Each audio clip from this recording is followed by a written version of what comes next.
Hello dear friend, welcome back to my YouTube channel NB class by study में।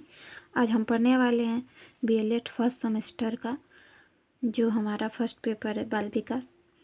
उसमें हमारा है स्मृति memory, आज हमारा टॉपिक है। और आने वाले समय में 2 और टॉपिक्स रह जाएंगे इस सिलेबस का, फर्स्ट पेपर का, फिर हमारा पूरा कंप्लीट हो जाएगा सिलेबस। तो देखिए, आज हम पढ़ने वाले स्मृति, समझेंगे इसका अर्थ, प्रकार और प्रभावित करने वाले कारक समझेंगे आज। चलिए स्टार्ट करते हैं। जब कोई बच्चा किसी बात को आसानी से सीख जाता है, याद रखता है और पुनर्स्मरण कर लेता है, तो अक्सर हम सभी कहते हैं कि बच्चे की स्मरण शक्ति अच्छी है। जैसे जो हमारी मेमोरी है, स्मृति है, जिसमें हम बच्चों को कोई भी चीज़ें सिखाते हैं और वो सीख जाते हैं और अच्छे से याद भी रख पाते हैं, उन्हीं को हम मेमोरी कहते हैं, स्मृति कहते हैं। उनका मेमोरी जब अच्छा होगा तो वो आसानी से सीखेंगे, समझेंगे और उन्हें याद भी रख पाते हैं बच्चे। तो स्मृति का मतलब यही होता है, सीखना, याद करना और पुनर्स्मरण करना।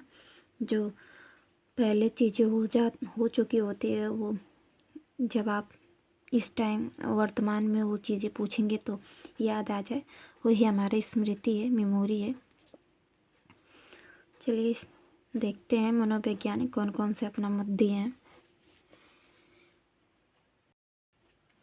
हमारे पहले मनोवैज्ञानिक है वुडवर्थ के अनुसार स्मृति सीखी हुई वस्तुओं का सीधा उपयोग है। हम किसी भी चीज़ को सीख सकते हैं, जो सीखते हैं उनका जो उपयोग करते हैं वही हमारी स्मृति है, वही हमारी मेमोरी है। वैसे ही हमारा दूसरे मनोवैज्ञानिक है हिलगॉट के अनुसार स्मृति वह मानसिक प्रक्रिया है जिसमें अतीत के सीखे गए ज्ञान, अनुभव या कौशल का पुनः स्मरण किया जाता है। जैसे कि हम अपनी मानसिक में, अपनी मेमोरी में जो भी सीखते हैं, भविष्य में, अतीत में जो भी घटनाएं घटी होती है, जो हम उसे वर्तमान में उसे पुनः स्मरण कर सकते हैं, वही हमारी स्मृति है हिलगॉट के अनुसार। चलिए हम स्मृति के प्रकार देख लेते हैं। स्मृति के प्रकार, स्मृति के 2 ही प्रकार हैं। पहला हमारा अल्पकाल स्मृति और दूसरा है हमारा दीर्घकालीन स्मृति। अल्पकालीन स्मृति में हम समझेंगे कि क्या है ये। देखिए, अल्पकालीन स्मृति उम्र के साथ विकसित होती है। 13 से 17 वर्ष के मध्यम इस प्रकार की स्मृति का विकास तेजी से होता है।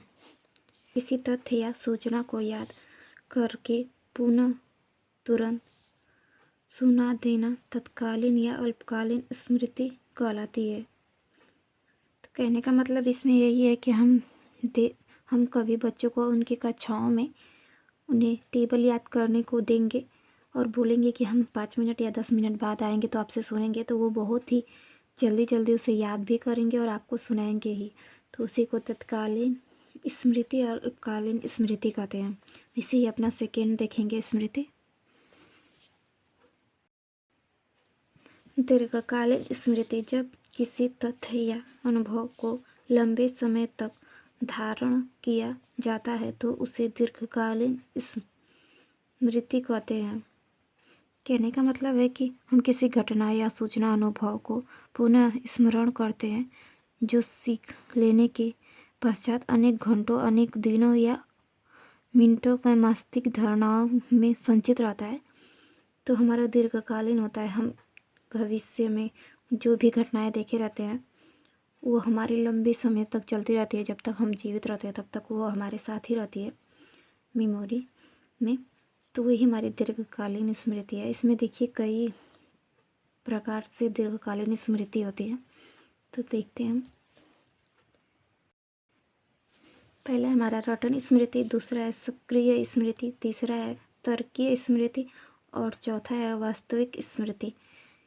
दीर्घकालीन में हम रटन स्मृति क्या होते हैं? किसी तथ्य को बिना सोचे समझे याद करना लेना या आवश्यकताएं पड़ने पर ज्यों का त्यों प्रस्तुत कर देना रटन स्मृति कहलाती है।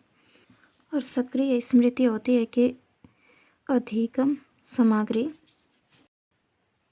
को बोल बोल कर याद किया जाता है, जैसे कि अनुभवों को इच्छापूर्वक प्रयास कर पुनः स्मरण करना एवं उसे सही ढंग से प्रस्तुत करना सक्रिय स्मृति कहलाती है।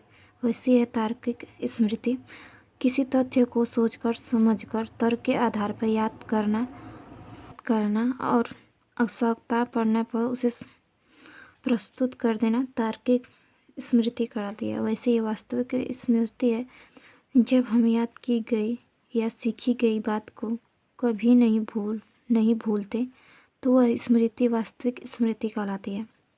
ठीक है, तो आप दीर्घकालीन स्मृति में बस आपको हमने रटन स्मृति, सक्रिय स्मृति, तार्किक स्मृति और वास्तविक स्मृति के बारे में आपको समझाया। आपको समझ आ गया होगा आई होप। और एग्ज़ाम में जब भी आए तो इस अल्पकालीन स्मृति और दीर्घकालीन स्मृति को परिभाषित करके कि क्या होता है और उसका दीर्घकालीन में से पॉइंट करके लिख देंगे तो आपका नंबर अच्छा उठेगा।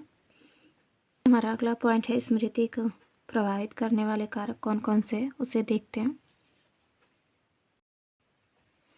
अब हम समझेंगे स्मृति के प्रभावित कारक। देखिए, हमारा पहला है शारीरिक एवं मानसिक स्वास्थ्य, दूसरा है हमारा प्रेरणा, तीसरा है रुचि, चौथा है हमारा स्मरण विधि और पांचवा है शिक्षण का व्यवहार और छठवां है उत्तम वातावरण। जो शारीरिक एवं मानसिक स्वास्थ्य होता है, स्वस्थ बच्चों की अपेक्षा अस्वस्थ बच्चों की स्मृति कमजोर होती है। इसी प्रकार जो बच्चे भय, चिंता एवं अन्य मानसिक विकास से ग्रसित होते हैं उनकी स्मृति अच्छी नहीं होती है, और जिनका शारीरिक और मानसिक स्वास्थ्य अच्छा होता है उनकी स्मृति अच्छी होती है। वैसे ही हमारा प्रेरणा है, अभिप्रेरणा सीखते हैं एवं सीखी हुई सामग्री को लंबे समय तक धारण रखते हैं। वैसे ही हमारा तीसरा है रुचि, जिस विषय वस्तु में बच्चों की रुचि होती है उसे वे जल्दी सीखते हैं, इसलिए कक्षा शिक्षण में रुचि पैदा करना आवश्यक है। वैसे ही हमारा फोर्थ है स्मरण विधि। स्मरण विधि में है कि बच्चे स्मरण करने के लिए जिस विधि का प्रयोग करते हैं उसका याद करने की प्रक्रिया पर असर पड़ता है। वैसे ही हमारा पांचवा है शिक्षक का व्यवहार। वैसे ही शिक्षक का बच्चों के प्रति प्रिय एवं स्नेहपूर्वक व्यवहार बालकों को याद करने के अनुकूल प्रभाव डालता है। वैसे हमारा छठवां है उत्तम वातावरण। शांतिपूर्वक एवं स्वस्थ वातावरण अच्छी स्मृति के लिए सहायक होता है। इसने का मतलब है कि हम जितना ही अच्छा वातावरण रखेंगे उतना ही उनकी अच्छी स्मृति रहेगी, अच्छी मेमोरी से वो याद कर पाएंगे, खुश रहेंगे तो और भी अच्छे से याद करेंगे। तो आपको स्मृति को प्रभावित करने वाले 6 कारक याद रखना होगा। ठीक है, और हमने आपको समझाया भी कि शारीरिक और मानसिक प्रेरक, रुचि, स्मरण, शिक्षण का व्यवहार और उत्तम वातावरण से हम कैसे बच्चों को प्रभावित कर सकते हैं उनकी स्मृति को। ओवरऑल आज की वीडियो में हमने क्या सीखा कि अच्छी स्मरण शक्ति का अर्थ सीखना, याद करना और पुनः स्मरण करना है। और दूसरा हमने क्या सीखा कि मनुष्य की स्मरण शक्ति अन्य प्राणियों की अपेक्षा उच्चम होती है। और वैसे ही हमने सीखा कि स्मृति के 2 प्रकार होते हैं, अल्पकालीन और दीर्घकालीन।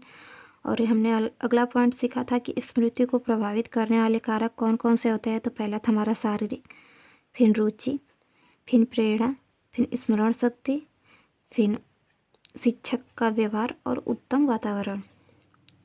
आई होप हमारी वीडियो आपको अच्छी लगी हो तो प्लीज़ सब्सक्राइब करें कि हमारा आपके लिए मोटिवेट फील करें और आपके लिए इससे भी अच्छी वीडियो लाएं हर सब्जेक्ट के लिए, और अपने दोस्तों में शेयर भी करें। Thank you for watching my video.